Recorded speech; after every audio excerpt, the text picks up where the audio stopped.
Kami memuja nama-Mu,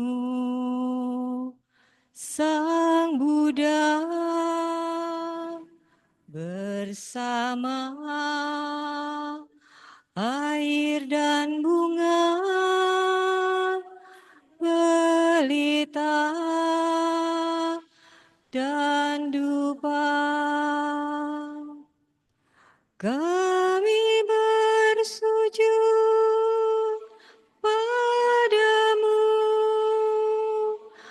yang maha suci dan sempurna. Kami berdoa duduk bernamaskara, mohon perlindungan-Mu. Kami berlindung padamu yang maha suci dan sempurna. Kami memuja duduk bernamaskara, terpujilah nama-Mu, terpujilah Sang Buddha. Baik, silakan buka buku Parita halaman 23. Marilah kita bersama-sama mengawali puja bakti dengan membacakan nama Karapata. Arahang Samma Sambuddho Bhagava.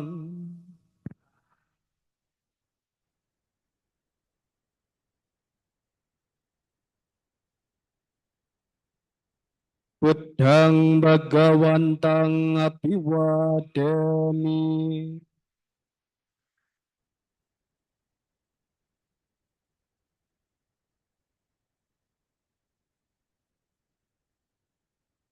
Swagato Bhagavata Dhammo.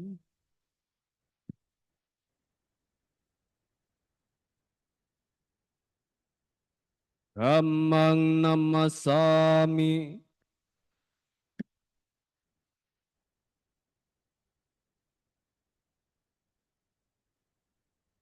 Supatipanno Bhagavato Sawaka Sangho.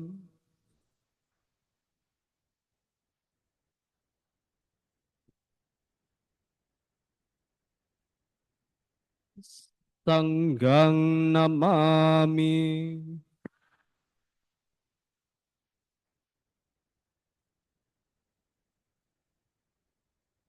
Yamamha kumayang Bhagawantang saranang gata. Yono Bhagavasata. Yasa camayang Bhagavato dhammang rocema. Imehi sakarehi tang Bhagawantang sasa dhammang sasawaka sanggang apipujayama.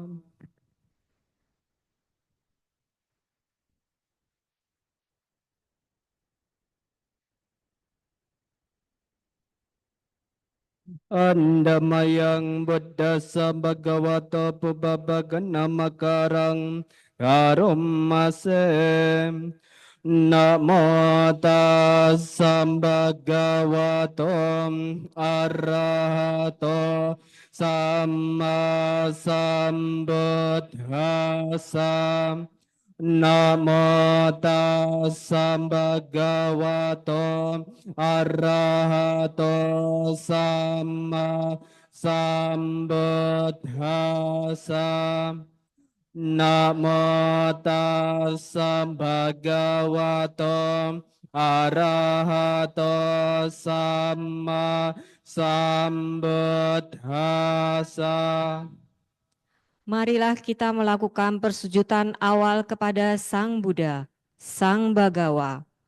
Persujudan kepada beliau yang berberkah, yang maha suci, yang telah mencapai penerangan sempurna oleh diri sendiri. Persujudan kepada Beliau yang berberkah, yang maha suci, yang telah mencapai penerangan sempurna oleh diri sendiri.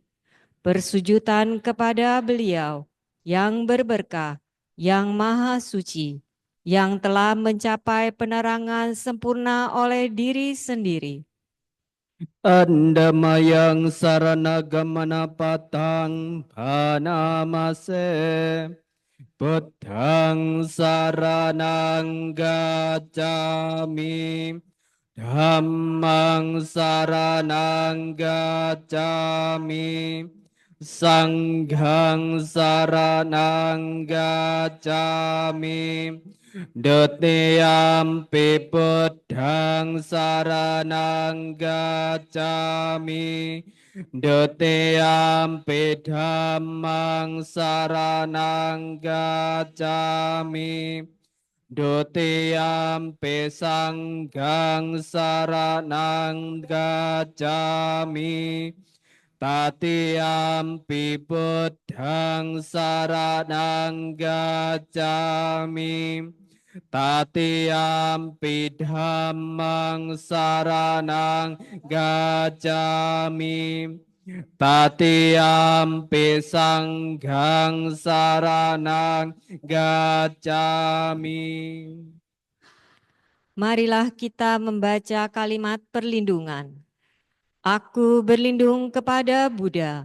Aku berlindung kepada Dhamma. Aku berlindung kepada Sangha.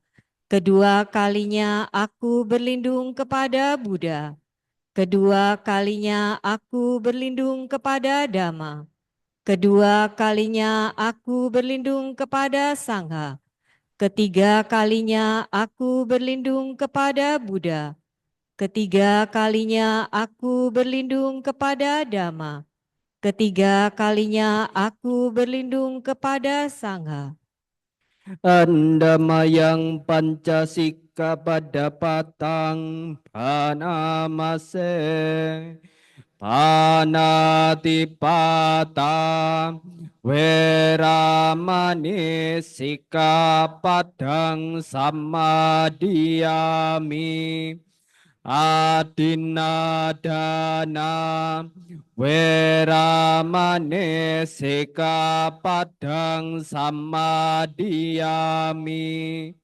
Kame Sumithacara Weramani Sikapadang Samadiyami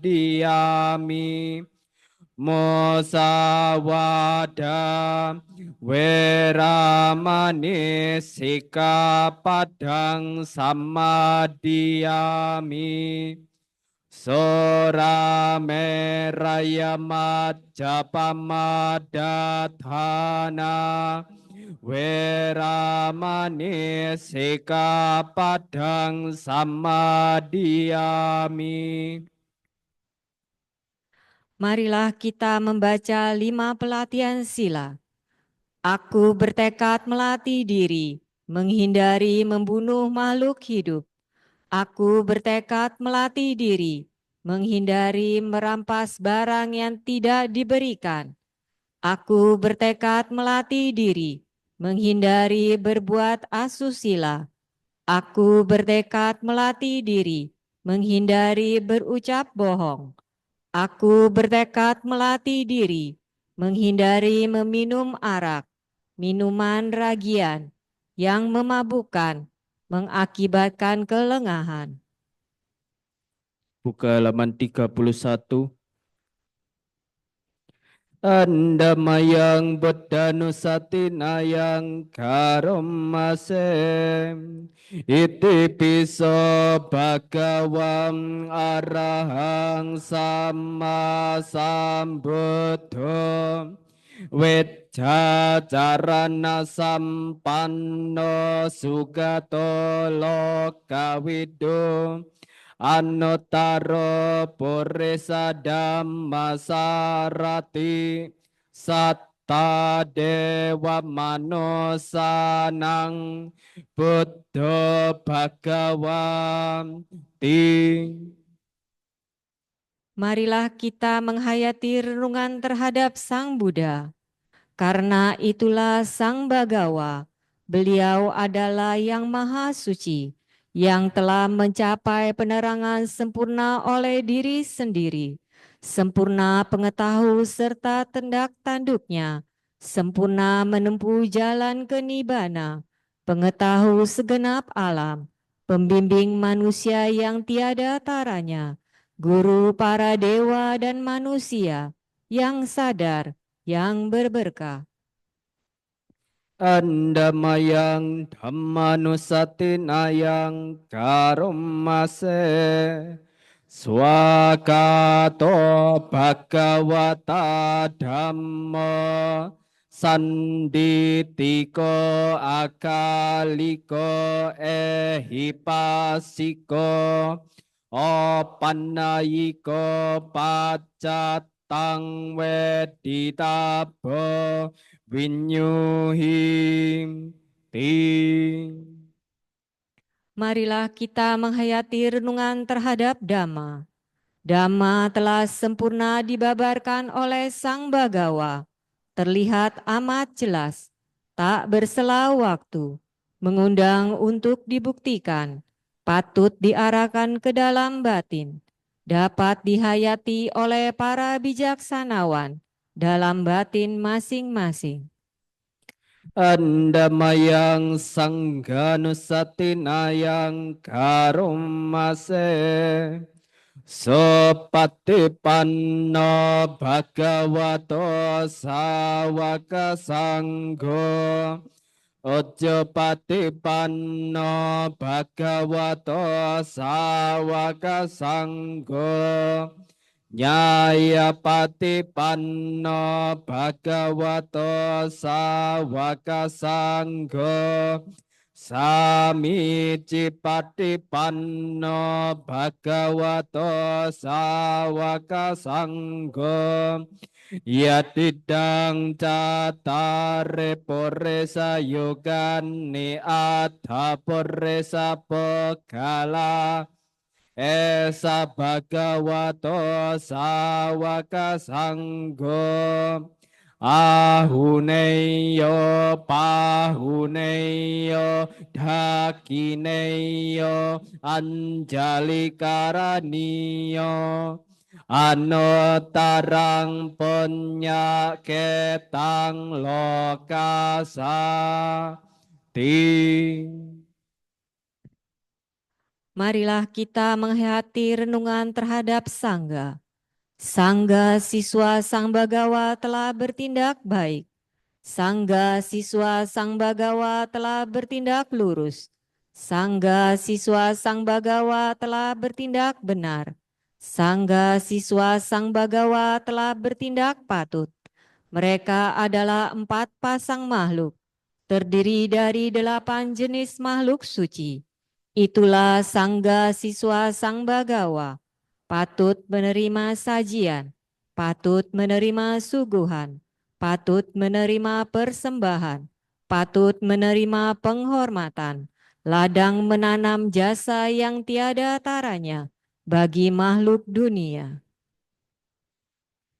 Andamayang saca kiriya gatayom anamasem Nadhi me saranang anyang Buddha me saranang warang Etena sajawajena Sati me hotu sabada Nati me saranang anyang Dhammo me saranang warang Etena sajawajena Sati me hotu sabada Nati me saranang anyang Sangga me saranang warang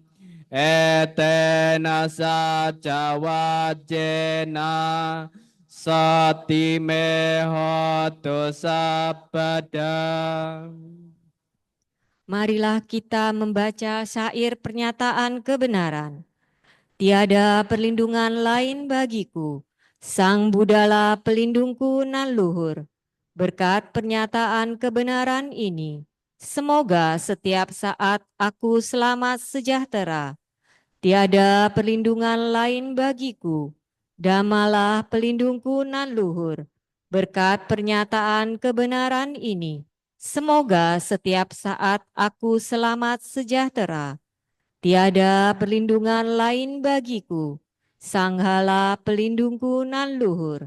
Berkat pernyataan kebenaran ini, semoga setiap saat aku selamat sejahtera. Silakan dibuka halaman 103, Mora Parita. Andamayang mora paritang panamasem. Ode tayang cakoma ekarajam. Hare sawanno patawe pabaso. Tang tang namasami hari sawannang patawe pabasang. Tayat jagota wihare mudewasang. Ye brahmana wedako sabadame. Eme namo te camang palayanto. Namato buddhanang namato bodhiya. Namo vimutanang namo vimuttiya. Imang so paretang katwa. Moro carati esana. Ape tayang cakkumam ekarajam. Hare sawanno patawe pabaso. Tang tang namasami hari sawannang patawe pabasang. Taya jagota wihare murateng. Ye brahmana wedako sabadame. Temme namo te camang palayanto. Namato buddhanang namato bodhiya. Namo vimutanang namo vimuttiya. Imang so paritang katwa. Moro wasamakapayi. Sang Surya, penerang, Raja Sinar, yang berwarna keemasan, penerang pertiwi, terbit di ufuk timur. Sujudku kepadanya yang berwarna keemasan, penerang pertiwi itu. Dengan lindunganmu, kami hidup bahagia di siang ini. Sujudku kepada para Brahmana suci, penembus pengetahuan tentang segala dhamma. Semoga mereka melindungiku. Sujudku kepada para Buddha, sujudku kepada pengetahu pencerahan mereka, sujudku kepada mereka yang telah mencapai kebebasan, sujudku kepada pengetahuan kebebasan mereka. Burung merak itu, setelah membuat perlindungan ini, pergi mencari penghidupan. Sang Surya, penerang, Raja Sinar, yang berwarna keemasan, penerang pertiwi, tenggelam di ufuk barat. Sujudku kepadanya yang berwarna keemasan, penerang pertiwi itu. Dengan lindunganmu, kami hidup bahagia di malam ini. Sujudku kepada para Brahmana suci, penembus pengetahuan tentang segala dhamma. Semoga mereka melindungiku. Sujudku kepada para Buddha, sujudku kepada pengetahuan pencerahan mereka, sujudku kepada mereka yang telah mencapai kebebasan, sujudku kepada pengetahuan kebebasan mereka. Burung merak itu, setelah membuat perlindungan ini, berdiam untuk beristirahat. Lanjut halaman 121, Sabha Manggala Gata. Andamayang Sabha Manggala Gatayo Bhanamasem.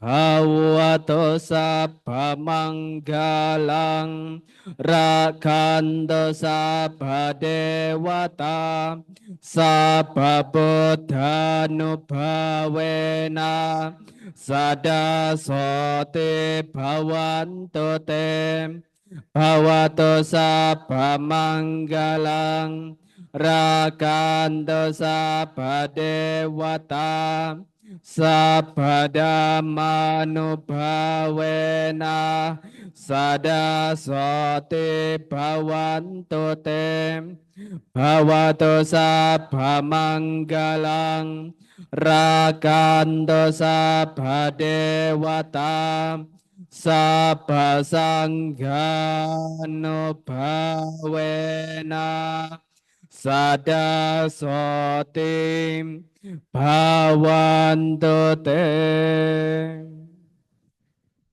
Semoga terjadilah semua keberkahan. Semoga semua dewa melindungi. Dan dengan kekuatan semua Buddha, semoga kesejahteraan selalu ada pada Anda. Semoga terjadilah semua keberkahan. Semoga semua dewa melindungi. Dan dengan kekuatan semua dhamma, semoga kesejahteraan selalu ada pada Anda. Semoga terjadilah semua keberkahan. Semoga semua dewa melindungi. Dan dengan kekuatan semua sangha, semoga kesejahteraan selalu ada pada Anda. Sadu, sadu, sadu. Ya, setelah mengulang pali wacana, Bapak Ibu sekalian silakan mempersiapkan diri, duduk yang rileks, tegak. Dalam waktu 10 menit ke depan, kita melakukan cita bawana atau pengembangan batin. Silakan latih objek yang sering Anda latih masing-masing. Cita bawana bisa kita lanjutkan.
Pengembangan batin dapat diakhiri sape sata bhawantu sukitata. Semoga semua makhluk hidup berbahagia. Sadu, sadu, sadu. Selanjutnya kita akan mendengarkan uraian dhamma yang akan disampaikan oleh Atasilani Pabasanti.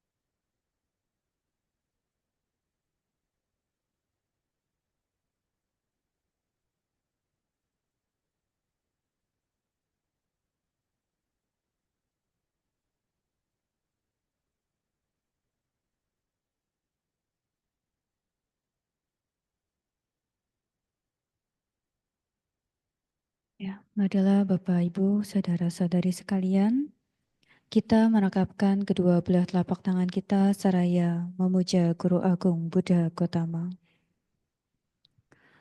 Namo tassa bhagavato arahato sama sambuddhassa. Namo tassa bhagavato arahato sama sambuddhassa. Namo tassa bhagavato arahato sama sambuddhassa. Jiwa dewa pisapanyo apiwita parikhaya panyaya jaalabhena witawapi najiwati. Bersujudan kepada beliau yang berberkah, yang maha suci, yang telah mencapai penerangan sempurna oleh diri sendiri.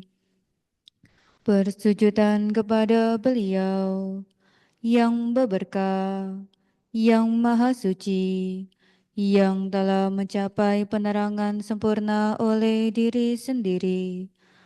Bersujudan kepada beliau yang berberkah, yang maha suci, yang telah mencapai penerangan sempurna oleh diri sendiri. Orang bijaksana tetap hidup bahkan jika ia harus kehilangan harta bendanya.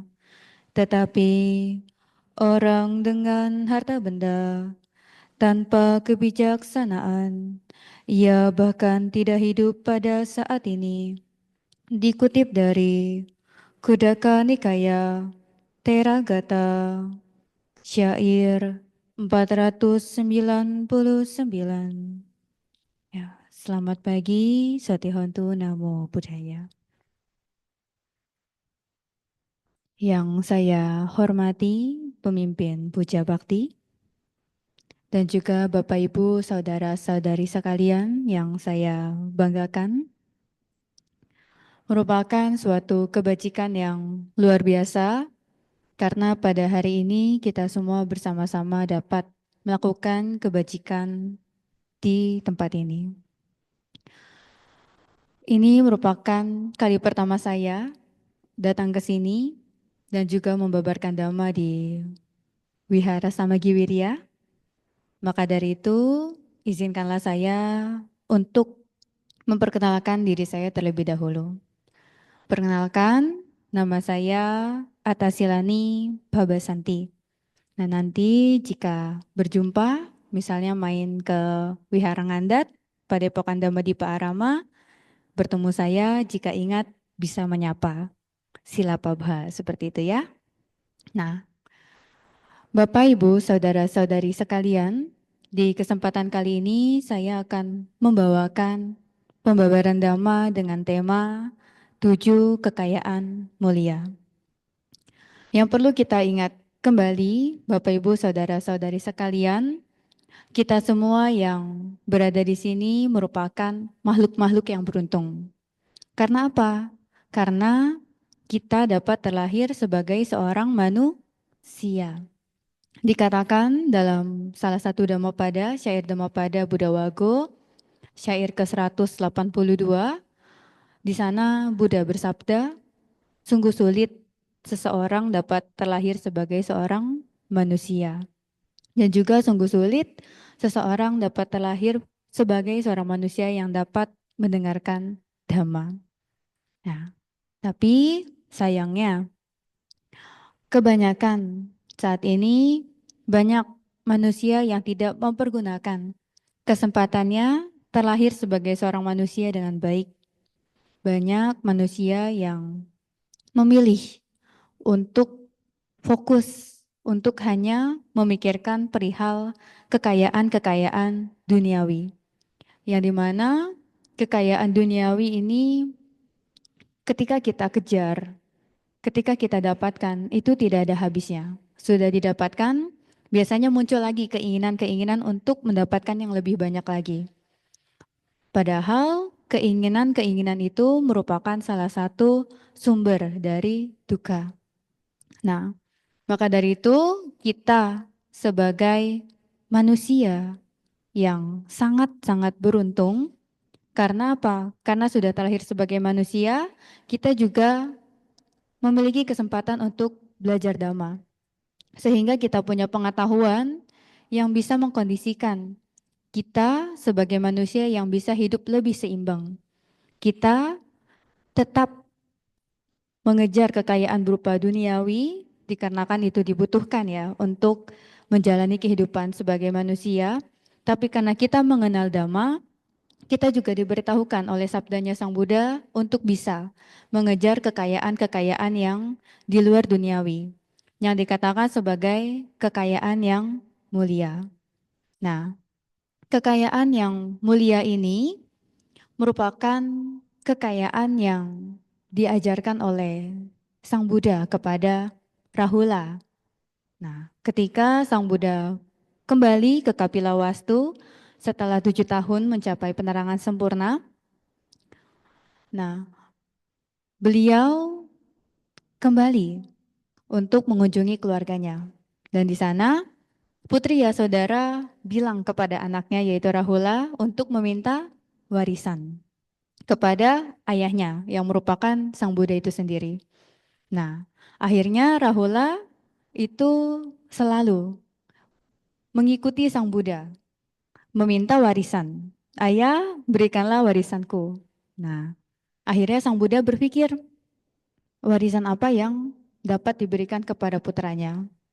Sang Buddha berpikir, warisan-warisan berupa harta-harta duniawi tidak akan membawa Rahula menuju akhir penderitaan.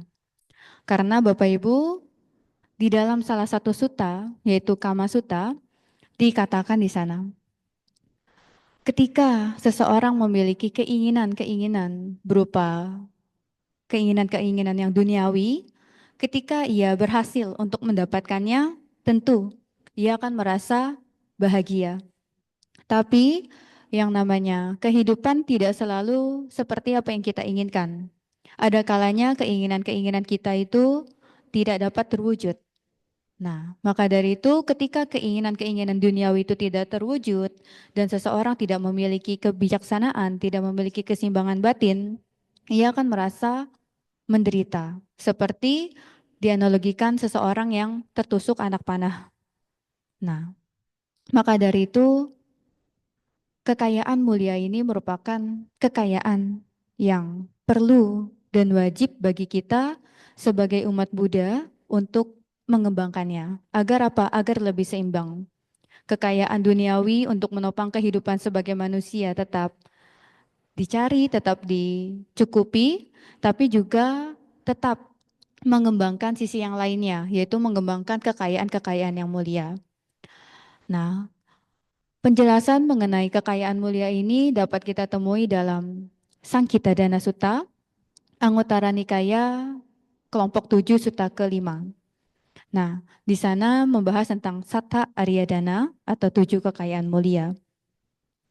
Nah, penjelasan mengenai 7 kekayaan mulia ini disabdakan oleh Sang Buddha kepada Rahula yang merupakan anak yang berusia 7 tahun saat itu. Nah, maka dari itu sebenarnya kekayaan mulia ini dapat dikembangkan oleh berbagai usia, dipraktekkan sedikit demi sedikit. Maka dari itu sangat penting bagi kita untuk bisa mengetahuinya. Kekayaan mulia yang pertama yaitu adalah Saddha Danang. Kekayaan mulia berupa keyakinan. Nah, Bapak Ibu, keyakinan itu merupakan fondasi awal bagi kita sebagai umat Buddha untuk mau melakukan kebajikan. Keyakinan terhadap siapa yang harus kita kembangkan? Yaitu keyakinan terhadap Buddha, Dhamma, dan Sangha. Kenapa harus yakin terhadap Buddha? Karena Buddha adalah guru agung kita yang memiliki sifat-sifat luhur yang ketika kita memiliki keyakinan, kita memiliki kemauan juga untuk mengembangkan diri kita, memiliki sifat-sifat luhur yang beliau miliki. Salah satunya apa? Kesabaran, cinta kasih, kasih sayang, kedewasaan emosional, dan lain sebagainya. Kalau kita tidak memiliki keyakinan, kita tidak akan mau untuk mengembangkan sifat-sifat luhur tersebut. Nah, lalu kenapa harus yakin terhadap Dhamma? Karena Dhamma adalah ajaran Sang Buddha, yang dimana kalau kita tidak memiliki keyakinan terhadap Dhamma, kita juga akan sulit atau tidak memiliki kemauan untuk mempraktikkan apalagi belajar Dhamma. Misalnya kita tidak memiliki keyakinan terhadap Dhamma, mungkin Pancasila Buddhis saja yang dasar itu tidak mau dilaksanakan. Maka dari itu keyakinan itu adalah hal yang penting. Lalu keyakinan terhadap Sangha, yaitu adalah umat Buddha, murid Buddha yang mendedikasikan dirinya untuk mau belajar Dhamma dan melestarikan Dhamma. Kenapa kita perlu memiliki keyakinan terhadap Sangha? Karena di salah satu sutta juga dijelaskan, seseorang akan sulit berkembang dalam Dhamma ketika ia tidak mempercayai pembabarnya. Ia menyepelekan pembabarnya. Nah, kalau kita tidak mempercayai Sangha, ketika kita belajar dengan para anggota Sangha, akhirnya kita juga tidak mempercayai Dhamma yang sedang disampaikan beliau. Maka dari itu, keyakinan terhadap Buddha, Dhamma, dan Sangha itu perlu kita miliki. Bapak, Ibu, saudara-saudari sekalian, keyakinan di dalam agama Buddha itu tidak hanya sekedar berbicara bahwa saya yakin atau mengagumi. Tapi keyakinan dalam agama Buddha itu ditandai dengan kita memiliki dorongan di dalam diri kita untuk mau praktek. Jadi kalau misalkan bilang, saya yakin terhadap Buddha, Dhamma, dan Sangha, tapi tidak mau praktek. Nah, itu bukanlah keyakinan dalam agama Buddha. Jadi keyakinan di dalam agama Buddha, Saddha Danang, itu adalah keyakinan yang mendorong seseorang untuk mau melakukan praktek. Jadi kalau tidak ada dorongan untuk melakukan praktek, mungkin itu hanya kekaguman saja. Jadi level keyakinan di dalam agama Buddha itu lebih tinggi. Jadi kita mau praktek. Bapak Ibu, keyakinan ini kenapa dibilang fondasi awal? Seringkali dianalogikan keyakinan itu seperti sebuah biji. Biji itu kecil ya Bapak Ibu ya. Nah, ketika kita tanam, biji ini akan memiliki dua pilihan. Dia akan tumbuh ke bawah menjadi akar yang kuat, dan juga ia akan tumbuh ke atas menjadi pohon yang rindang. Begitu pula keyakinan di dalam diri kita. Ketika kita sudah memiliki keyakinan, perlu kita rawat. Sehingga apa? Ketika ia tumbuh di dalam diri kita, itu akan memperkuat keyakinan kita untuk mau melakukan praktik-praktik yang baik. Nah, ketika keyakinan ini sudah mulai mengkondisikan tumbuhnya pohon menjadi rindang, itu akan mengkondisikan kita sebagai manusia yang bisa merindangi orang-orang di sekeliling kita. Jadi dari keyakinan kita, dorongan untuk melakukan praktik-praktik yang baik, kuat di dalam diri kita, ketika sudah kita laksanakan, kita jalankan, itu bisa memberikan dampak yang baik kepada orang-orang yang berada di sekitar kita. Maka dari itu, keyakinan itu merupakan hal yang sangat penting. Walaupun awalnya mungkin hanya sebatas biji yang kecil. Maka dari itu, keyakinan itu disebut sebagai kekayaan. Karena merupakan fondasi awal, bibit awal seseorang mau melakukan praktik yang baik, praktik yang benar, sesuai dengan ajaran Buddha, sesuai dengan Dhamma, dan sesuai dengan apa yang disampaikan oleh para sangha. Nah, lalu kekayaan mulia yang kedua, yaitu adalah sila danang, atau kekayaan berupa moralitas. Nah, mungkin yang sedang dijalankan saat ini yaitu adalah Pancasila, ya, Pancasila Buddhis. Kenapa disebut sebagai kekayaan? Karena seseorang yang mau menjalankan Pancasila Buddhis, ia memiliki tameng atau pelindung di dalam diri dia. Kenapa disebut tameng sila? Nah, contohnya, ketika seseorang menjalankan sila yang pertama, tidak membunuh, ia akan terhindar dari akibat-akibat buruk akibat pelanggaran ya. Misalnya kita membunuh makhluk.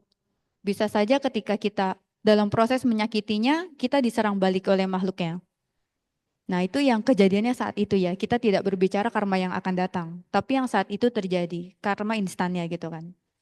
Nah, misalnya kita mencuri, mungkin di saat itu juga kita akan ditangkap warga, dipukuli warga, atau dilaporkan ke polisi. Misalnya kita melanggar sila ketiga, kita berbuat asusila, kita berselingkuh. Nah, kita bisa saja menghancurkan keharmonisan dalam keluarga. Tapi Bapak Ibu, kalau kita menjaga, kita tidak melanggar Pancasila Buddhis, kita akan terhindar dari hal-hal tersebut. Kita akan terhindar dari diserang balik oleh binatang yang kita sakiti, kita akan terhindar dari dilaporkan polisi ataupun dapat amukan warga, kita juga terhindar dari masalah-masalah keharmonisan keluarga. Walaupun ya memang masalah keharmonisan keluarga itu tidak hanya perihal perselingkuhan, tapi kalau kita tidak berselingkuh, kita menjaga sila ketiga kita, tentu kita terhindar dari salah satu penyebab dari rusaknya keharmonisan keluarga. Nah, maka dari itu kenapa Pancasila Buddhis itu sebagai moralitas yang harus dilaksanakan oleh umat Buddha agar kita dapat terhindar dari akibat-akibat buruk pelanggaran sila tersebut. Nah, jadi dengan kata lain, kenapa disebut kekayaan? Karena dapat melindungi seseorang yang menjaga moralitas tersebut. Nah, lalu kekayaan yang ketiga dan keempat, ini saya gabung karena memang merupakan pasangan yang sangat penting untuk dimiliki di dalam diri seseorang, yaitu hiri dan otapadanang. Nah, jadi kekayaan mulia berupa memiliki rasa malu untuk berbuat jahat, dan kekayaan mulia berupa memiliki rasa takut akan akibat dari perbuatan jahat. Nah, kenapa hiri dan otapa ini patut untuk dimiliki di dalam diri seseorang? Karena bisa menjadi rem. Nah, di dalam kendaraan, rem itu merupakan hal yang penting ya, Bapak Ibu ya. Kalau bawa mobil, bawa motor, nggak ada remnya bagaimana Bapak Ibu? Wah, kacau ya, bisa kecelakaan. Begitu juga kita sebagai manusia. Kita menjalani kehidupan seperti mobil yang berjalan. Kita perlu memiliki rem. Agar apa? Kita bisa selamat. Nah, kenapa hiri dan otapa ini dikatakan sebagai rem? Karena ketika seseorang memiliki rasa malu untuk berbuat jahat, ia akan berpikir 2 kali atau 3 kali. Bahkan kalau hirinya sudah mantap ada di dalam dirinya, dia tidak perlu berpikir 2 kali. Sekali berpikir langsung bisa memiliki rem atau pengendalian dalam dirinya. Contohnya apa? Ketika seseorang ingin berbuat jahat. Nah, untuk praktek hiri ini kita bisa dengan mudah caranya adalah mengingat kembali siapa diri kita. Posisi kita saat ini sebagai seorang apa? Misalnya sebagai seorang anak. Nah, kita ingat sebagai seorang anak, ketika kita mau berbuat kejahatan, nah, kita munculkan iri di dalam diri kita atau rasa malu untuk berbuat jahat. Nah, ketika mau berbuat jahat, ingat lagi bahwa saya akan malu jika saya dicap sebagai anak yang tidak baik, sebagai anak yang berandalan, atau saat ini sebagai seorang ibu. Nah, ketika mau berbuat jahat, karena kita adalah seorang ibu, kita biasanya akan berpikir lagi, wah kalau saya berbuat jahat, misalnya saya mungkin berjudi ataupun mabuk-mabukan, saya akan malu, saya akan dicap sebagai ibu yang tidak baik. Dan juga keluarga saya akan malu, anak saya akan malu karena ibunya berbuat hal yang tidak baik. Nah, jadi itu adalah iri. Dia akan merem kita agar kita terhindar dari rasa-rasa malu akibat perbuatan jahat. Contohnya saja saya sebagai seorang atasilani. Nah, ketika saya tidak memiliki iri, mungkin saya akan tidak memiliki batasan. Sebagai seorang atasilani ada ranah ketidaktepatan. Contohnya apa? Saya sebagai seorang atasilani akan terlihat aneh, terlihat tidak baik jika saya berlari atau saya berteriak-teriak. Kalau saya tidak memiliki hiri di dalam diri saya, mungkin saya akan melakukan hal-hal tersebut. Nah, maka dari itu hiri adalah hal yang penting. Agar apa? Agar kita ingat bahwa diri kita adalah manusia yang baik dan akan malu jika saya dicap sebagai manusia yang kurang baik, manusia yang berandalan. Nah, itu adalah hiri. Kenapa disebut kekayaan? Ya karena bisa merem diri kita untuk berbuat yang hal tidak baik. Lalu ada otapa danang, yaitu adalah kekayaan mulia di mana seseorang memiliki rasa takut akan akibat perbuatan jahat. Nah, ini juga fungsinya sebagai rem. Mungkin yang satu rem tangan, yang satu rem kaki ya. Nah, jadi kenapa otapa juga dibilang rem di dalam diri seseorang? Karena ketika seseorang memiliki otapa atau rasa takut ketika dia mau berbuat jahat, ia akan ingat kembali. Kalau saya melakukan ini, saya bisa menuai karma buruk, buah karma buruk. Contohnya tadi melanggar sila-sila Buddhis ya. Mungkin kita ketika melanggar sila pertama, ada dorongan di dalam diri untuk menyakiti suatu makhluk. Kalau kita punya otapa, kita akan punya rem, kita akan berpikir, loh kalau saya menyakiti makhluk ini, di kesempatan berikutnya bisa saja saya juga disakiti. Misalnya mau mencuri, wah ada dorongan di dalam diri, barangnya bagus ya, wah mau diambil nih. Nah, kalau kita punya otapa, kita akan ingat kembali, kalau saya mencuri, orang yang memiliki barang ini akan merasa kehilangan. Di kemudian hari, ada kemungkinan besar saya juga akan menuai hal yang sama. Saya juga akan merasa kehilangan. Dan kehilangan itu adalah hal yang tidak enak, hal yang tidak menyenangkan. Nah, itu adalah salah satu hal yang simple. Jika kita tidak mau disakiti, jika kita tidak mau merasa kehilangan, kita tidak mau merasa marah, tidak enak hati, maka kita sebagai manusia yang sudah mengenal ajaran Buddha, patutnya kita menghindari perbuatan-perbuatan seperti itu, agar kita tidak terkondisi untuk memperoleh ketidaknyamanan seperti itu.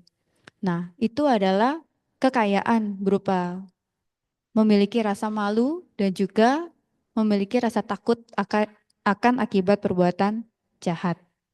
Kenapa disebut kekayaan? Karena juga dapat melindungi, sama seperti sila danang, sama seperti kekayaan berupa moralitas. Bisa melindungi diri kita sebagai seorang manusia. Nah, lalu kekayaan mulia yang keberapa Bapak Ibu? Kelima, yaitu sutta danang, yaitu adalah kekayaan mulia berupa pembelajaran atau pengetahuan.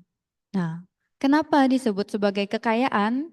Karena ketika seseorang memiliki pengetahuan, memiliki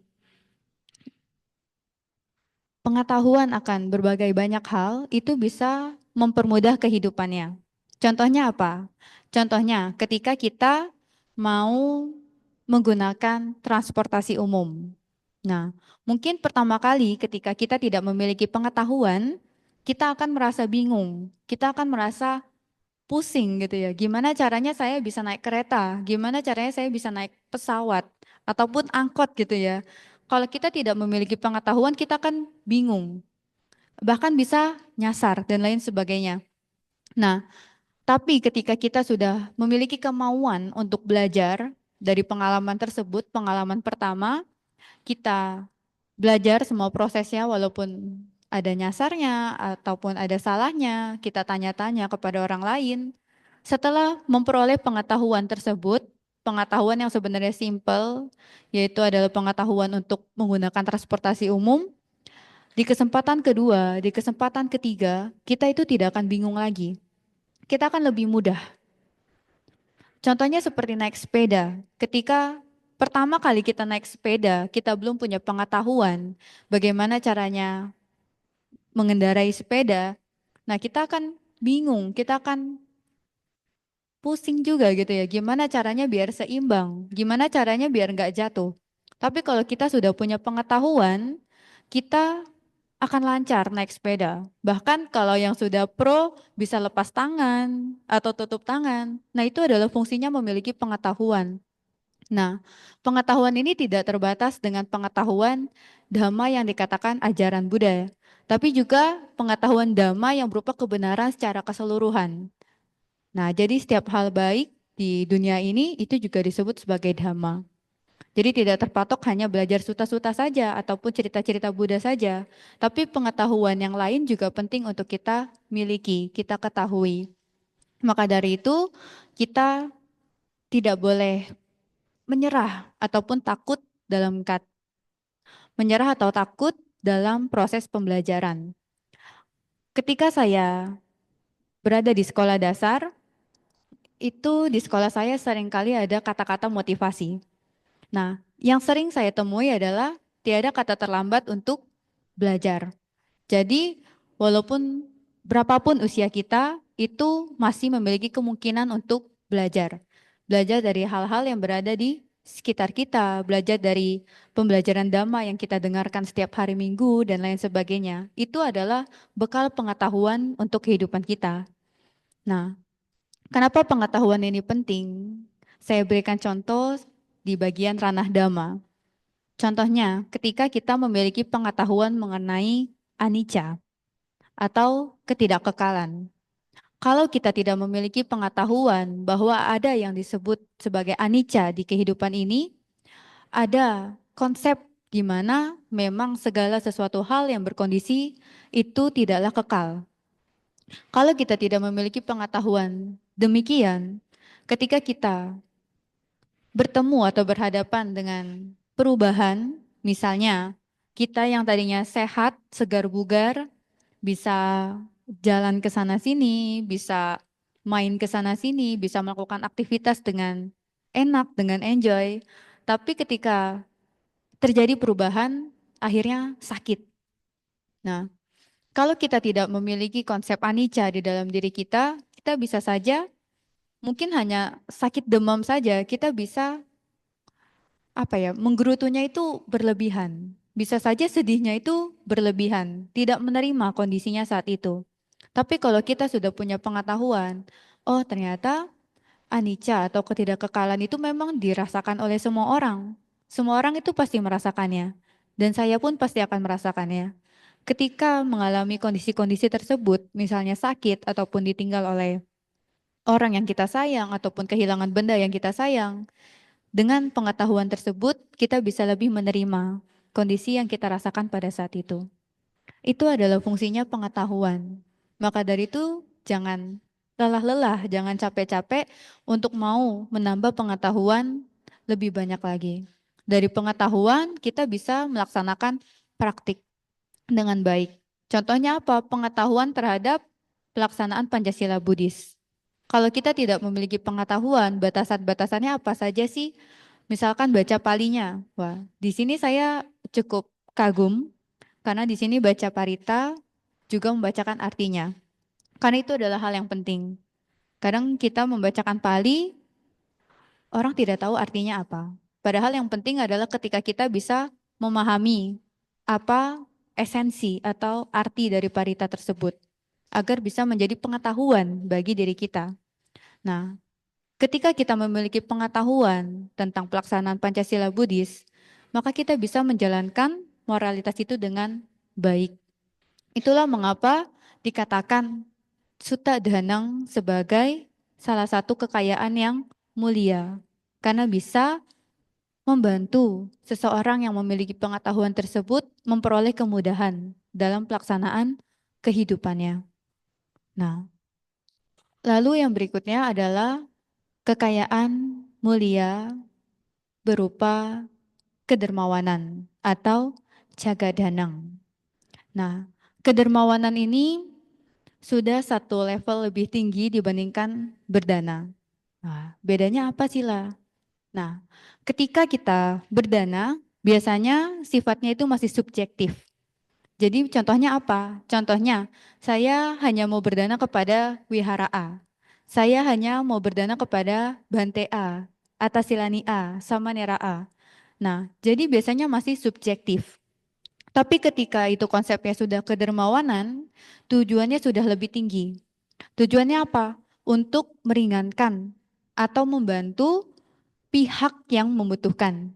Jadi tujuannya sudah objektif, tujuannya memang untuk membantu, bukan lagi subjektif. Nah, jadi kedermawanan ini dia juga memiliki tujuan yang lebih tinggi. Mungkin ketika orang masih belajar berdana, dia tujuannya untuk memperoleh kekayaan di kehidupan yang mendatang, untuk memperoleh nama yang baik, ataupun rupa yang rupawan, dan lain-lain sebagainya.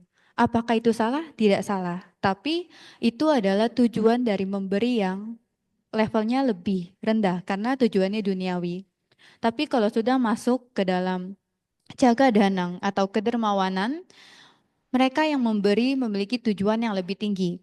Untuk apa? Untuk melatih diri mengikis kekotoran batin, mengikis kemelekatan terhadap apa yang dimiliki.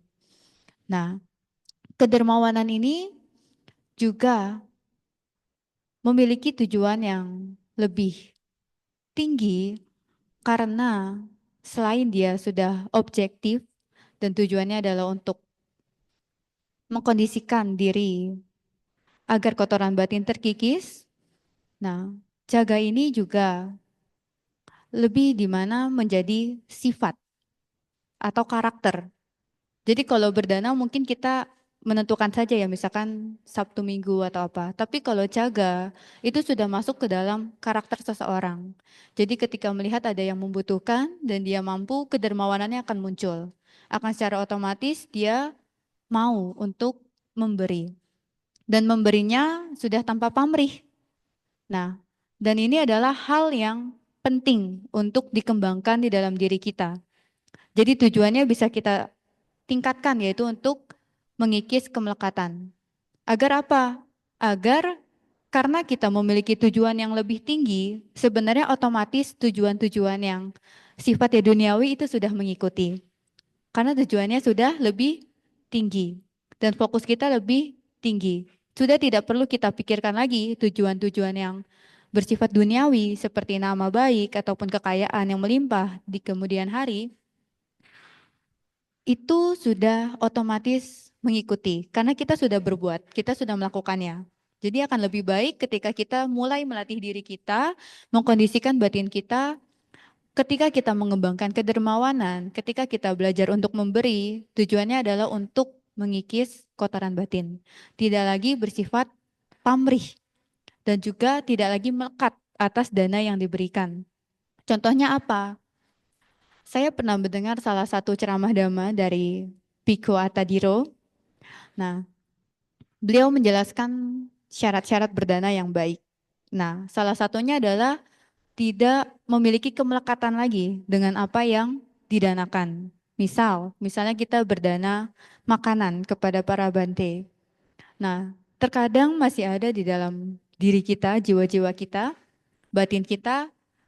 Ketika kita menyerahkan makanan, kita memantau apakah bantinya makan makanan kita, ya.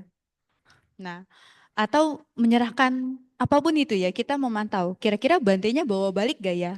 Nah, itu sesungguhnya kita masih memiliki kemelekatan terhadap dana yang kita berikan. Nah, akibatnya apa? Akibatnya tetap baik karena kita melakukan dana, tapi terkadang mengkondisikan ketika kita memperoleh buah kebaikan dari dana yang kita lakukan, itu tidak tepat waktu. Contohnya apa? Contohnya, mungkin saya dulu juga sebelum kelahiran sekarang juga pamrih ya, maksudnya masih melekat terhadap dana saya. Jadi biasanya kami para Atasilani, Biku, Samanera, misalkan menerima dana makan. Ketika satu momen bisa saja menerima dana makan itu satu meja bisa sangat-sangat banyak. Nah itu adalah buah kebajikan. Tapi kita tidak bisa merasakan semuanya. Karena kita tidak mungkin menghabiskan satu meja ataupun memakan semua makanan di sana. Nah itu juga salah satu mungkin akibat dari kemelekatan terhadap dana yang sudah diberikan. Jadi kita memperoleh di depan kita, ditujukan untuk kita, tapi kita tidak bisa menikmati. Nah maka dari itu ketika kita berdana, kita benar-benar melepas. Kita benar-benar sebelum berdana berbahagia, saat berdana, saat menyerahkan itu berbahagia, dan saat setelah memberi kita juga berbahagia dengan pikiran saya sudah berhasil melepas. Saya sudah berhasil belajar untuk memberi.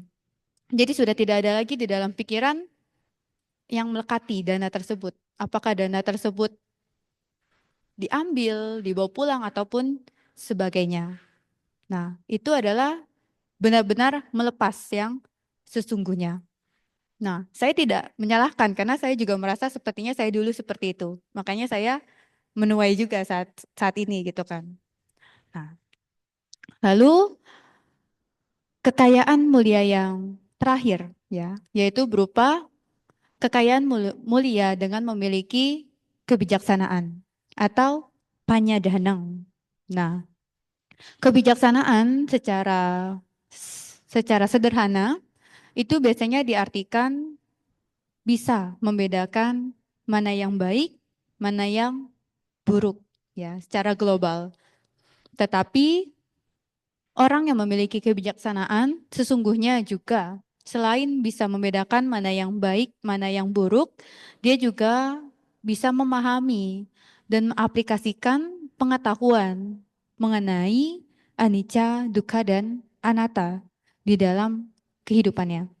Jadi pengetahuan yang mereka punyai mengenai anicca, dukkha, dan anatta itu tidak hanya sekedar diketahui saja, tapi sudah bisa mereka praktikkan di dalam kehidupannya sehari-hari dan juga diaplikasikan dalam proses berpikirnya dia, sehingga dia bisa lebih bijaksana. Nah, kebijaksanaan ini memang sangat penting karena setiap manusia itu bisa berpikir, tapi tidak semua bisa berpikir secara bijaksana. Nah, kebijaksanaan berupa dapat memahami konsep anicca. Kenapa disebut penting?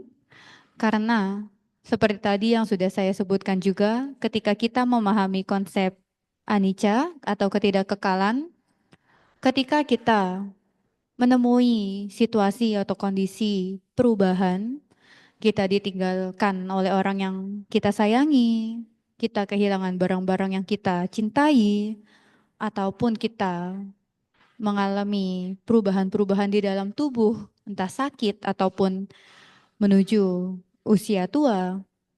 Ketika kita sudah memahami konsep anicca, bahwa setiap manusia itu wajar mengalami perubahan, dan setiap orang itu pasti mengalami perubahan, jadi adil ya, semuanya merasakan anicca, terkena konsep anicca, terkena hukum anicca.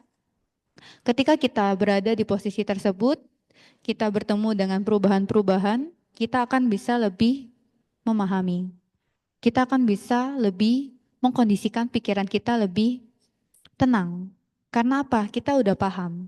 Saat ini sakit. oh iya, saya wajar sakit. Karena memang wajar bagi tubuh saya mengalami perubahan. Yang tadinya sehat, di kemudian hari saya pasti sakit. Jadi fokusnya seseorang yang sudah memahami anicca sudah bukan tentang perubahan yang dia alami, tapi solusi. Bagaimana caranya saya bisa merubah hal yang tidak nyaman di dalam diri saya yang sedang saya temui saat ini, saya rasakan saat ini. Bagaimana solusinya agar saya bisa lebih memperbaikinya. Misalnya sakit, sudah lebih fokus terhadap penyembuhan dibandingkan fokus terhadap meratapi kesakitannya. Misalkan ditinggalkan oleh orang yang dicintai, keluarga mungkin meninggalkan kita. Ketika dia tahu konsep anicca, dia akan lebih fokus terhadap bagaimana dia bisa misalnya melakukan patidana terhadap orang yang meninggalkannya. Ataupun berbuat kebajikan yang sebanyak-banyaknya agar bisa dilimpahkan. Nah, ini saya pernah mendengar salah satu kisah dari umat. Dia sebelum mengenal ajaran Buddha, dia ditinggalkan oleh keluarganya. Dia bilang dia sangat-sangat meratapi sampai dia sudah nggak bisa kerja lagi, saking dia merasa sedih karena ditinggalkan oleh keluarganya. Benar-benar hidupnya berhenti saat itu. Dia benar-benar terpuruk, berada di titik terbawah dalam kehidupannya. Karena dia tidak bisa menerima, dia tidak memahami konsep anicca saat itu. Dan dia bercerita, tapi Sila, ketika saya belajar Dhamma, saya belajar mengenai konsep anicca, saya mendapatkan kejadian yang sama. Saya ditinggalkan oleh suami saya. Nah, saat yang sebelum mengenal agama Buddha, dia ditinggalkan oleh orang tuanya. Ketika dia sudah belajar agama Buddha, dia ditinggalkan oleh suaminya. Dan dia itu memang suaminya ini tipe-tipe suami yang dia sangat sayangi gitu. Jadi dia memang melekat dan bergantung dengan suaminya. Jadi umumnya kalau mungkin tidak paham tentang anicca, dia akan mengalami kegalauan yang sama gitu ya, rasa sakit yang sama seperti saat dia ditinggalkan oleh orang tuanya. Nah, dia bercerita kepada saya, ternyata berbeda Sila. Ketika saya sudah memahami konsep anicca, ketika suami saya pergi meninggalkan saya, memang saya masih manusiawi, saya masih bersedih. Tapi tidak selarut dan selama ketika saya meratapi kepergian orang tua saya. Nah, jadi mungkin saat ini kita belum merasakannya, kita belum bisa membayangkannya. Tapi ternyata di luar sana pengetahuan terhadap konsep anicca ini membangun pikiran yang bijaksana di dalam diri seseorang. Ketika dia menghadapi perubahan, kesakitan, ditinggalkan orang yang dia cintai, ketika seseorang sudah paham anicca, ternyata dia tidak akan larut terhadap kesedihan, tapi fokus terhadap penyembuhan dan fokus terhadap bagaimana bisa menimbulkan perbuatan-perbuatan yang lebih baik. Salah satunya melakukan patidana. Nah, itu bisa memperbaiki. Mungkin secara mental kita akan lebih tenang, tidak selarut atau sesedih yang sebelum mengenal anicca. Nah, lalu yang kedua, penting bagi kita untuk memahami tentang konsep dukkha untuk bisa menimbulkan kebijaksanaan juga di dalam diri kita. Seperti yang kita ketahui Bapak Ibu saudara-saudari sekalian, dukkha memiliki sumber atau sebab, yaitu adalah keinginan atau tanha. Nah, keinginan ini saya membedakannya menjadi dua, yaitu keinginan yang kasar dan keinginan yang halus. Keinginan yang kasar itu keinginan yang apa? Keinginan yang kita ucapkan, yang kita nyatakan. Misalnya, saya ingin beli mobil, saya ingin mempunyai HP baru. Dan ada juga keinginan yang halus, yaitu keinginan yang tanpa kita sadari sebenarnya kita memiliki keinginan tersebut. Contohnya apa? Contohnya ketika Bapak Ibu, saudara-saudari sedang berbelanja. Mengantri untuk membayar. Dan saat itu ada orang yang menyelang antrian. Nah, kita tidak menyatakan ya kalau saya tidak mau diselang. Tapi di saat itu kita muncul kemarahan. Muncul kemarahan, muncul kegelisahan, amarah. Karena apa? Kalau kita lihat ke dalam diri kita, ternyata di sana ada keinginan. Walaupun halus. Keinginannya apa? Keinginan bahwa saya tidak mau diselang. Halus ya, karena kita tidak sadar. Tiba-tiba emosi, marah, nggak senang, ternyata di sana ada apa? Ada keinginan, walaupun kita nggak sadar. Kadang hal yang sepele, misalnya lagi kumpul sama teman-teman, dibagi permen. Nah, di sana ada permen buah, ada permen susu. Kita sukanya permen susu nih. Sepele ya sebenarnya ya. Tapi ternyata ketika kita dapat bagian untuk ngambil, permen susu yang kita sukai itu udah habis. Di situ apakah ada kegelisahan? Ada ya, apa ya, rasa kecewa di dalam diri. Sumbernya dari mana? Dari keinginan. Walaupun halus, nggak sadar ya. Padahal di situ ada keinginan. Ternyata benar, keinginan itu sebab dari duka. Maka dari itu penting bagi kita ketika nantinya merasa emosi, marah, wah jiwanya panas. Coba lihat ke dalam diri baik-baik, kira-kira keinginannya apa yang saat itu ada. Pasti keinginan, walaupun keinginannya sangat-sangat halus. Kalau keinginan yang kasar ya kita sudah bisa bayangin ya, kalau nggak tercapai ya kecewa gitu. Maka dari itu kenapa kita penting untuk mengetahui konsep duka, dan menurut saya yang paling penting adalah memahami konsep keinginannya itu karena itu adalah sumbernya, karena agar kita bisa lebih bijaksana. Mungkin karena kita belum mencapai penerangan sempurna, memang mudah bagi kita untuk merasa marah. Tapi jika kita memahami konsep duka, memahami sebab duka adalah keinginan atau tanha, kita akan lebih bijaksana. Dengan cara apa? Ketika kita mulai merasa tidak nyaman, merasa panas, marah, amarah menggelora di dalam diri, kalau kita sudah tahu konsep tersebut, kita akan melihat keinginannya ada apa saat itu. Saya mau apa sih sebenarnya? Nanti kalau sudah ketemu, biasanya akan ketawa. Ketawa sama diri sendiri. Oh ternyata keinginannya cuma halus. Kok saya mempermasalahkan itu, membesar-besarkan itu. Kalau keinginannya sudah ketemu, nanti biasanya akan lebih mudah untuk menerima. Disitulah muncul kebijaksanaan. Karena kita bisa transformasi nih. Karena sudah tahu sumbernya apa, kita bisa ubah. Tadinya amarah menjadi mungkin cinta kasih ataupun perasaan yang lebih netral. Nah maka dari itu, pengetahuan mengenai duka itu penting agar bisa memunculkan kebijaksanaan. Nah, lalu yang terakhir itu adalah anatta. Memahami konsep anatta.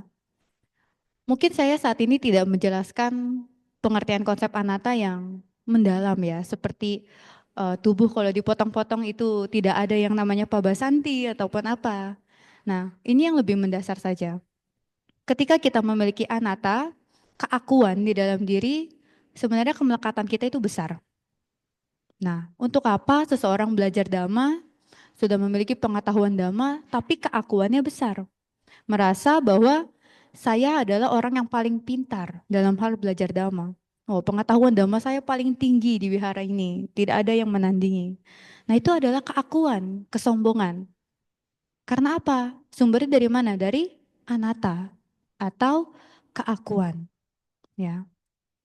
Jadi seseorang memiliki kesombongan di dalam dirinya. Ini milikku, ini minumanku, ini kueku. Itu hal yang sepele ya, ini kueku. Tapi ketika kita sangat-sangat melekat terhadap kue yang dikatakan sebagai milik saya ini, ketika ada yang makan ataupun ada yang merusaknya, mencurinya, kita akan marah, muncul kebencian, muncul juga keserakahan karena tidak mau berbagi, karena merasa ini adalah milik saya. Tidak boleh ada yang memilikinya, memakannya. Nah itu dari mana? Dari keakuan. Jadi keakuan ini juga halus ya sifatnya ya, sama seperti keinginan. Maka dari itu kita juga perlu untuk bisa menyadari mengenai tentang keakuan ini. Dasar saja yang berhubungan dengan sifatnya kita gitu. Maksudnya proses berpikirnya kita. Mungkin saya belum kompeten untuk menjelaskan anatta dari sisi tanpa inti gitu ya, yang berhubungan dengan potongan-potongan tubuh dan lain sebagainya, saya belum bisa. Tapi untuk yang berhubungan dengan sifat, itu juga saya mengalaminya, keakuan. Merasa yang paling pintar, merasa yang paling cantik, merasa barang-barangnya ini adalah milik saya. Keakuan-keakuan itulah yang memperkuat kesombongan dan juga kemelekatan kita terhadap sesuatu. Nah, maka dari itu penting bagi kita untuk bisa menyadari keakuan ini juga. Keakuan ini sifatnya sangat-sangat halus dan bagaimana cara bisa untuk memahaminya itu diperlukan kesadaran yang tinggi. Kesadaran yang diasah. Nah, gimana caranya bisa memiliki kesadaran atau mindfulness yang baik? Nah, ini sangat bermanfaat karena prosesnya terjadi dalam pikiran yang kerjanya sangat cepat. Nah, yaitu salah satunya adalah dengan melatih bawana atau meditasi. Nah, saya tidak bilang meditasinya harus yang sejam, 2 jam, seharian full meditasi. Itu bagus. Satu momen ya bisa Bapak Ibu Saudara-saudari coba ambil satu waktu untuk bisa berlatih meditasi yang continue, yang ya dilatih dalam waktu yang lama. Tapi jika memang masih dalam waktu yang sibuk, menjalankan aktivitas, bisa dicari 5 menit, 10 menit, 15 menit. Kenapa dibilang penting? Karena dari meditasi yang sebentar ini, yang 5 menit, 10 menit ini, itu mengasah kesadarannya kita. Jadi sedikit demi sedikit seperti pisau ya, diasah, diasah. Lama-lama jadi tajam. Nah, itu juga kesadarannya kita. Kesadaran kita juga perlu diasah. Kesadaran itu fungsinya untuk apa? Agar kita sadar. Jadi ketika muncul kemarahan, muncul kesedihan, ketidaksukaan, kalau kita punya kesadaran, kita bisa dengan cepat menyadari.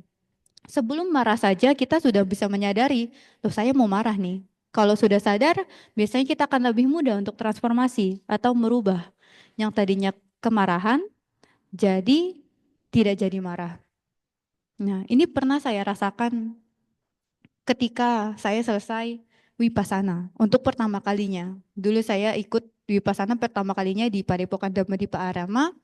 Itu saya baru beberapa bulan jadi Atasilani, saya mengikuti di sana. Ternyata benar, ketika kesadaran itu diasah, itu memberikan manfaat yang luar biasa. Ketika saya dihadapi oleh ada seseorang yang dia tiba-tiba marah terhadap saya, padahal yang melakukan itu bukan saya, tapi mungkin karena jubahnya sama ya, bentukannya sama gitu kan. Jadi dianggapnya sama aja gitu semuanya ya. Nah, tiba-tiba marah, padahal saya ya saat itu karena tamu saya tidak tahu kebiasaan di sana gitu kan. Tapi ternyata ketika saya dimarahi, yang umumnya mungkin saya juga akan panas hati, ternyata saat itu muncul kesadaran. Oh ternyata saya mulai nggak enak hati, saya mulai mau marah juga. Dengan kesadaran yang muncul itu, saya bisa merubah, saya bisa transformasi. Yang tadinya marah, saya senyum, saya cuma bilang, oh iya terima kasih Bu. Jadi saya berulang kali sambil dia ngoceh-ngoceh orang yang marah-marah, saya cuma bilang terima kasih.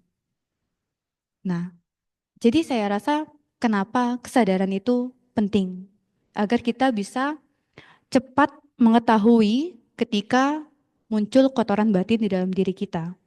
Ketika kotoran batinnya sudah muncul, dengan mudah kita bisa transformasi. Tapi dengan apa? Kita harus asah. Salah satunya dengan bawana atau meditasi. Dan itu harus continue.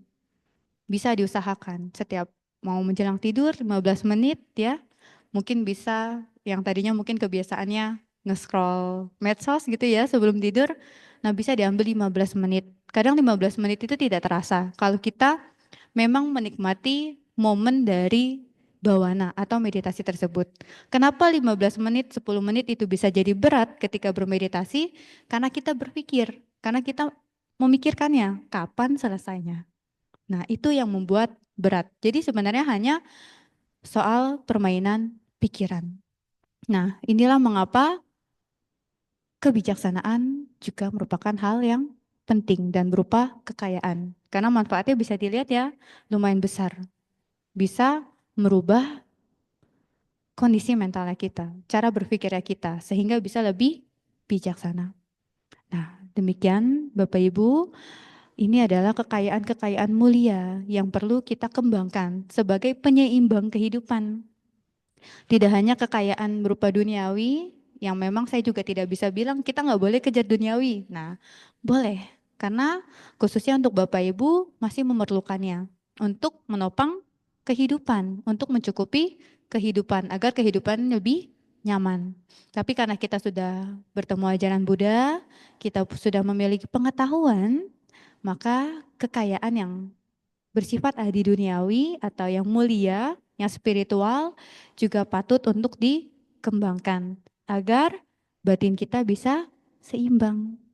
Nah, demikian semoga dari uraian Dhamma ini bisa mengkondisikan Bapak Ibu bisa mengembangkan kekayaan berupa kekayaan keyakinan, kekayaan dalam bermoral, kekayaan berupa malu akan perbuatan jahat, takut akan akibat perbuatan jahat, kekayaan berupa pengetahuan, kedermawanan, dan juga kebijaksanaan. Semoga dengan kekayaan-kekayaan yang nantinya dikembangkan, dapat mengkondisikan Bapak Ibu Saudara-saudari semuanya memperoleh kesehatan, kebahagiaan usia panjang, maju dalam dhamma, serta cita-cita luhurnya dapat tercapai. Sabde satabhawantu sukitata, semoga semua makhluk berbahagia. Sadu, sadu, sadu. Anumodana atas dhamma desanan yang telah disampaikan oleh Atas Silani Pabasanti.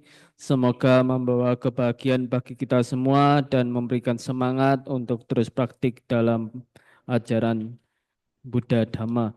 Selanjutnya marilah kita menambah satu kebajikan lagi dengan melakukan dana paramita. Kita dan untuk Dhamma, semoga kita diberkahi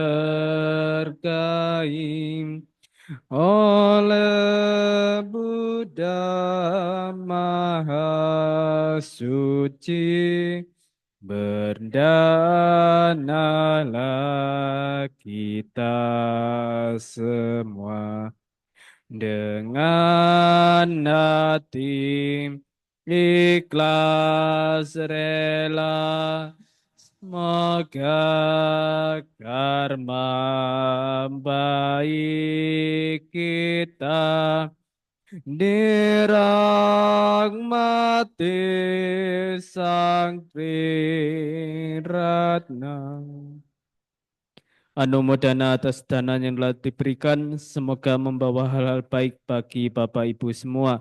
Selanjutnya, Bapak Ibu sekalian dipersilakan bertumpul lutut dan bersikap anjali karena Atas Silani Bapak Santi akan meninggalkan Dhammasala.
Ya, dipersilakan duduk kembali. Selanjutnya pengumuman.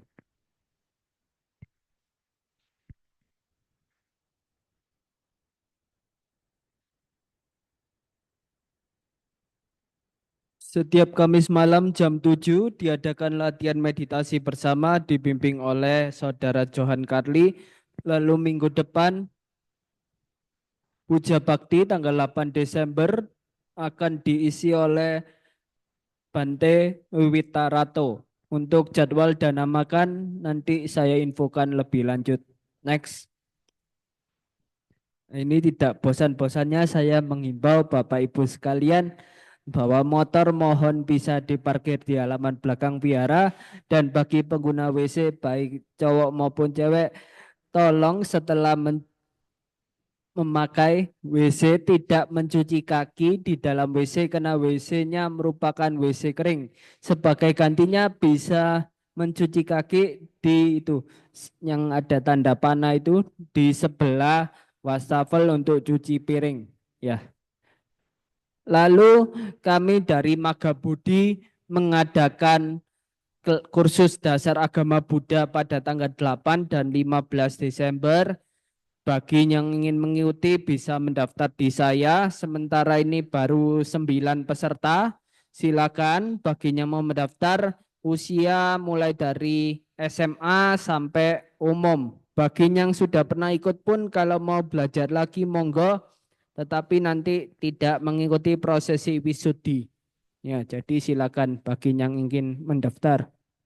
Ya, selanjutnya kita lengkapi dengan parita pelimpahan jasa.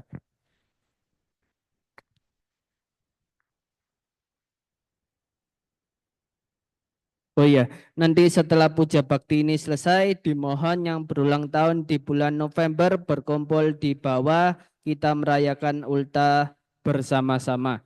Ya. Andamayang patidanang karomase, punya sidani katasa, ya nanyani katani mem.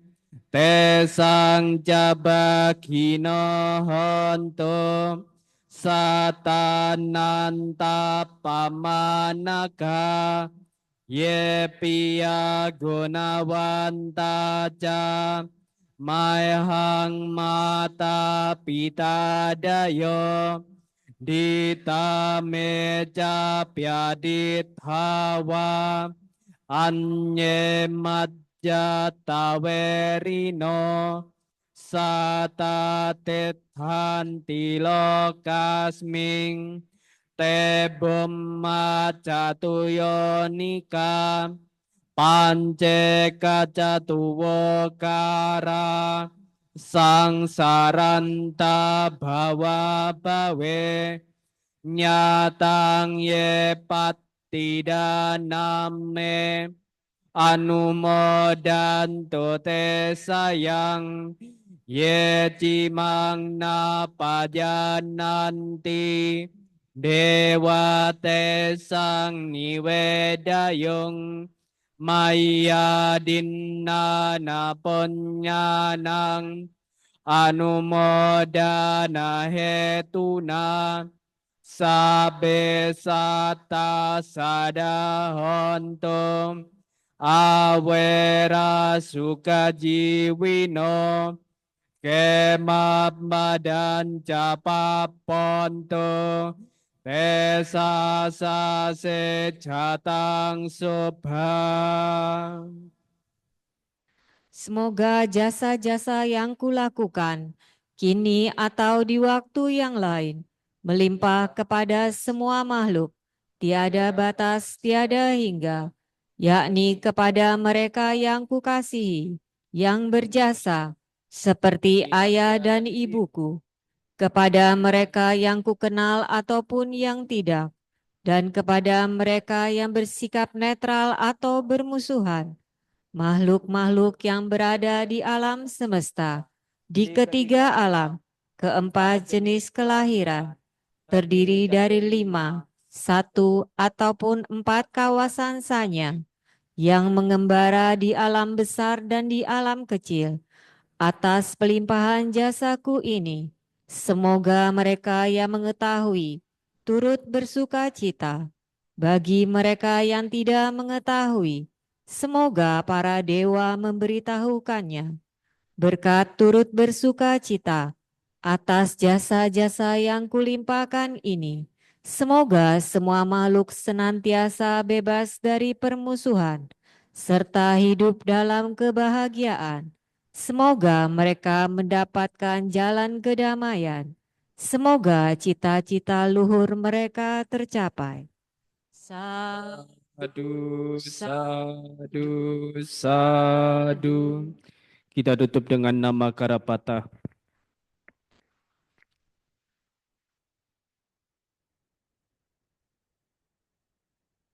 Arahang Sama Sambuddha Bhagawa.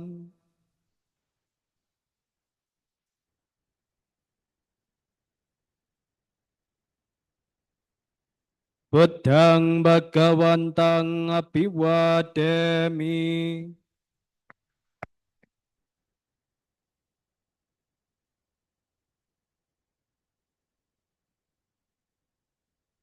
Swagato Bhagawata Dhammo.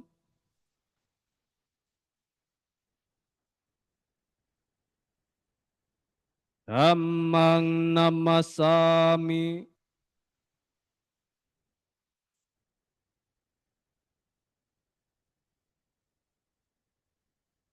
Supatipanno Bhagavato Sawaka Sangho.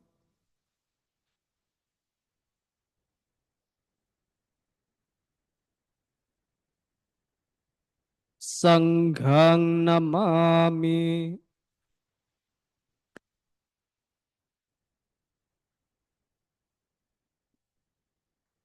Marilah kita tutup puja bakti pada pagi hari ini dengan bersama-sama mengucapkan Sabe Sata Bhawantu Sukitata, semoga semua makhluk hidup berbahagia. Sadu, sadu, sadu. Sotihontu Namo Buddhaya.